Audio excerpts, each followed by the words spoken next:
This is a very essential video because we're looking at the anatomy of the basic trigonometric function, primarily focusing on the sine and cosine. I am Mr. Ish and I welcome you to this video. There are two things I want to get right out from the very beginning so we don't have to look at them anymore after this initial quick speech about them. You see how in this function we have f of x is equal to plus and minus a sine. This right here could very well be a cosine as well. Sine or cosine bx minus c plus d. This represents your basic trigonometric function. The two things I want to get out of the way are these. You see this negative sign? Anytime you have a negative in before your function, you know you're reflecting it across the x-axis.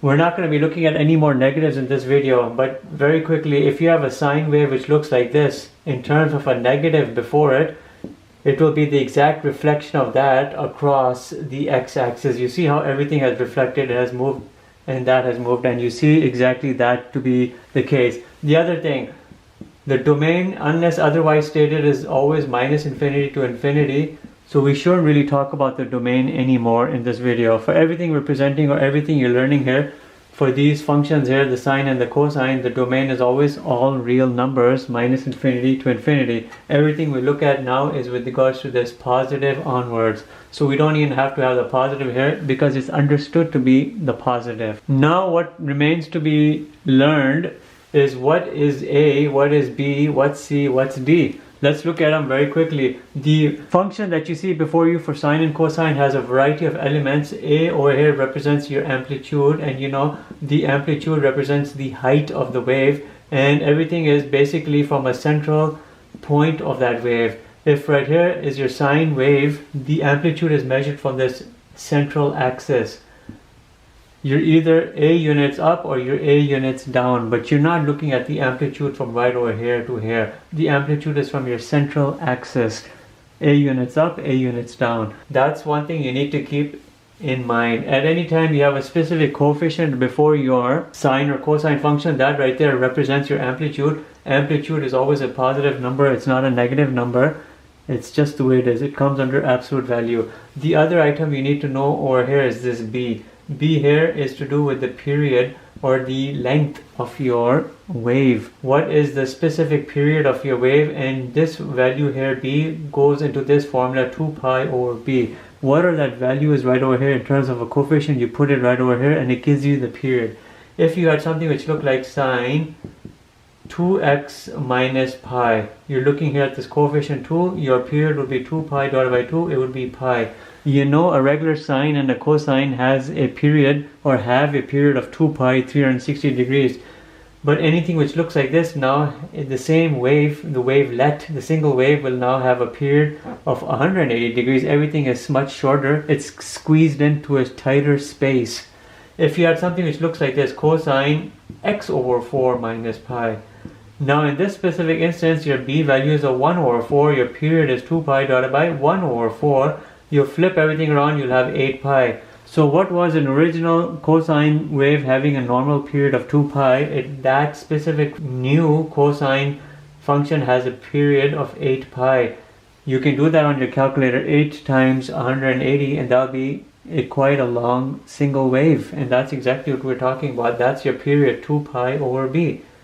And that's how you determine it. When we look at the two examples in this video, everything will come into good play and good effect. What's bx minus c? That right there represents your phase shift. And it very well mirrors what you know from your translation of your functions, x minus h. Think about it, x plus or minus h. You know the horizontal right and left translation. That right there is exactly something like that, bx minus c. But the phase shift we'll abbreviate as PS. You determine it as C or B. Whatever this value is, you divide it by that value and you'll get your phase shift. If you're looking here at a 2 pi minus pi over 2, your phase shift is going to be C or B. It's this pi over 2. Don't look at the sign before it. We'll look at the sign only in terms of the direction. Pi over 2 divided by P, which is 2, which is pi over 4. So you have a phase shift, a horizontal shift or translation pi over 4 units, but in which direction? If it's a minus, it's towards the right. If you have a minus sign, it's towards the right. If you have a positive sign, it's towards the left. So with regards to this specific item here, we have a phase shift pi over 4 units to the right because we have a 2 pi minus pi over 2. Look at this. Let's look at pi minus pi over 3. We have a specific function here, cosine pi minus pi over 3. What is our phase shift? Well, you have to look at it as C or B. C over here, let's just make it pi plus pi over 3. C value here is a pi over 3. What's your B value? The B value is a coefficient here. Your coefficient is 1. And that's just pi over 3. But this tells you that because you have a positive, you have a phase shift. Pi over 3 units, but we're shifting everything towards the left. And how do you actually visualize this? You visualize this based on the standard points of the sine and the cosine. And allow me to show you what are your anchor points for the sine and the cosine. If you look at the sine, you know it always goes to the origin. Here's your anchor point, 0, 0. If you look at the cosine, it always goes through right here, 0, 1, y-intercept. If you have a phase shift, this point here will either shift here or this point will shift in this direction. Your anchor point for the cosine function, this right here is the sine. For your cosine, you'll have a phase shift in this direction or phase shift in this direction. This point will be either here or here based on how much the shift is here. This point will be either here and there, and accordingly all the relative points which are equidistant away will be in that same shift away. You see this point over here, it will be very well mirrored in terms of behavior by that point, and that point right here will mirror that in terms of the movement. So these are your anchor points. For the sine, it's your origin. For the cosine, it's your 0, 1. So we've talked about the amplitude, we've talked about the period, we've talked about the phase shift. Very initially we talked about that negative and the domain. Let's talk about that d value, d. The d value, as you can see over there at the very end, it represents your vertical translation. It's either vertical translation up or down based on the sign, and you can do plus minus d. If it's a plus d, you're shifting things up. If it's a minus d, you're shifting things down by d units. So this is not too hard. What we need to talk about is range. And the range involves you looking at this and you looking at that. And the best way to visualize it is d plus or minus the a value. Whatever your vertical translation is, you have to come up with two values, plus and minus, with regards to the amplitude. And allow me to show you that in terms of a example. You know the normal sine and the cosine have a range always from -1 up to 1, including both. Because if you're looking at the sine wave, it goes no higher than 1, it goes no lower than -1. So it has a range -1 to 1. But if you're having a vertical translation up and down, of course that'll affect your range. If you have a certain increase in height or a compression of your wave in terms of your amplitude, it will affect your range, which is why this very well plays into your range. Look at something like this, which is 2 sine x minus 3.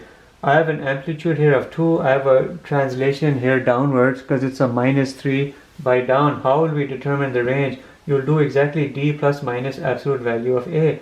D here is a 3. Right here, -3 plus minus 2. You have to bring in the sign with your d value. And now open this up. In terms of the two items, you'll have -3 plus 2 is a -1. -3 minus 2 is a -5. So now this will be your range. Your normal range from 1 to -1 is now -1 to -5. Everything was shifted down 3 units, but everything was also increased by 2 in terms of the height. -3 plus 2 and -3 minus 2, and you'll get your -1, -5 as your new range. The last thing we need to look at is this concept of interval. The interval represents the start and the end of a specific wave or wavelet of this specific function, and you determine it by looking at right over here. Bx minus c is equal to 2 pi and 0. Whatever you have over here, you'll solve it in terms of two equations. Bx minus c is equal to 0 and bx minus c is equal to 2 pi. You'll get two values. You'll have the start of a specific wave and you'll have its end of a specific wave. Your specific wavelet will have a specific start point and an end point, and the distance between these two will also be your period. And this right here is a good test to verify that your period is indeed right, because the distance from your start of your wave to the end of your wave is your period, because it's the length of a specific and a single wavelet. And that's what the interval is. It gives you a good anchor wave in terms of all the relevant points you need to investigate with a good wave from its start to its end. If you're looking here at this specific example, let's just say sine x. It's such an easy example, it's just sine x. You know when you're graphing it, you're looking at like this. you're looking at it, and when you convert it into that form, you have sine 1x minus 0, because you have a 1x minus 0, which just gives you that x. If you do bx minus c is equal to 2 pi, bx minus c is equal to 0, you can do that. Bx minus c is equal to 0 and bx minus c is equal to 2 pi. In these instances, the bx is exactly x, because bx minus c here is x. X is equal to 0 and x is equal to 2 pi. This 0 right here represents the start of your wave, and this 2 pi here represents the end of your wave, and that represents a single wavelet. And that right there is what we're talking about in terms of an interval from right over here to here. Of course, I've given you a very easy example. The interval was so easy, but when we look at these next two examples, this will become a little bit more clear to you. What remains now is to put all of this into perspective by means of two examples, and let's do that. Let's start talking about the various elements. The amplitude you look at over here is just 1 over 2. Your wave will be half as tall as a regular cosine wave. A very standard cosine wave would look something like this. It would go here from positive 1 up to here minus 1, and here we are a little exaggerated in terms of our representation. This specific wave having an amplitude of half, everything is compressed. You can see everything will be compressed. Here's 1, here's minus 1, it'll be half as tall. Going only from 1 over 2 to minus 1 over 2, so it's half as tall. The amplitude is half, and therefore this makes sense. The amplitude has been completed. Your value is 1 over 2. What's the next item we want to look at? We want to look at the period. The period, you know, is 2 pi over b. What's my b value here? It's 1 over 2. It's 2 pi divided by 1 over 2, which means you have 4 pi. This specific cosine function will have a length. Each wave will have a length which is 4 pi. You know a normal cosine is 360. This is twice as that, so it will be 720 degrees. Each wave will be 720 degrees long versus the standard 360. So that's done as well. Let's look at the phase shift. You know that's bx minus c. We have a half x minus pi, 1 over 2x minus pi. And you know this is equal to the formula c over b, or it's represented by the formula c over b. What's c over here? It's a pi. What's b? It's 1 over 2. When you simplify this, you'll end up having 2 pi. What does this tell you? With regards to the sine, we have a horizontal translation or a phase shift towards the right by 2 pi units. And allow me to show you that if a standard cosine wave, which is this, has a 0, 1 y-intercept, this same point would be now 360 degrees over here, and it would be found right over here. If this right here is 0, 1, this point right here now will become 2 pi, 1, because it has horizontally translated by 2 pi degrees towards the right. That right there is your phase shift. 2 pi towards the right. How do I know it's right? Because I have a minus sign over here. What's the next item we need to look at? How about we look at the interval? The interval is bx minus c is equal to 0 and 2 pi. I have a half x minus pi is equal to 0 and half x minus pi is equal to 2 pi. Solve them out. For x over 2 is equal to pi and x is equal to 2 pi. Solve for x. Here x over 2 is equal to 3 pi and x is equal to 6 pi. And that right there is your interval, and I'm going to bring the interval right over here. The start of your specific wave here is a 2 pi and it'll end at 6 pi. The difference between 2 pi and 6 pi is your period. 6 pi minus 2 pi is your period, and that right there is a very good check. The interval very well checks your period. And you remember it now, bx minus c is equal to 0, bx minus c is equal to 2 pi. In all instances you solve for x, it gives you the start and the end of one of your wavelets. What remains now? How about our vertical translation, your d value? We're looking here, everything is 1, so everything shifts up by 1 unit, so that's not too hard. And the last thing is your range. The range you will determine as d plus and minus absolute value of a. I have a 1 over here, plus and minus a, which is 1 over 2. I have two equations, 1 plus half and 1 minus half. 1 plus half is a 3 over 2 and 1 minus half is a 1 over 2. I can represent the range as this 1 over 2 comma 3 over 2. If the specific single cosine wave, standard wave, it goes always from 1 to minus 1, this specific wave will have a range from 1 over 2 to 3 over 2. because it has been translated up by 1, but everything is half short and it has been pushed up by means of this and by means of this compression. So we have a range over here from 1/2 to 3/2, and that right there will fulfill everything you need to know for this specific function right over here. What remains now is to do another example, and that'll bring us to the end of this video. Let's look at this. F of x is equal to 3 sine 3x minus pi over 3. Domain, of course, is all real numbers, but let's look at now the amplitude. The amplitude is how tall is each wave right here. It's 3. If the standard sine wave has an amplitude of 1, this will have an amplitude of 3. It will be 3 times as tall. If the standard sine wave looks something like this, here's 0, and let's just go only up to pi. Like here. This right here will look like this. This right here is 1, that right here is a 3. It's 3 times as tall, and I'm only showing you part of it because you know the rest would go over here and this would look like that. So it's 3 times as tall. It has an amplitude of 3. So that's not too hard to visualize. The next item, period, 2 pi over b. B over here is 3, so it's 2 pi over 3, which means it's 120 degrees. The normal sine wave has a 360 degree wavelength. This one will be 120, which means it's 1/3. It'll be 1/3 or 3 times as short as in terms of length as your typical normal sine wave. It's 120 versus 360. How about phase shift? Bx minus c.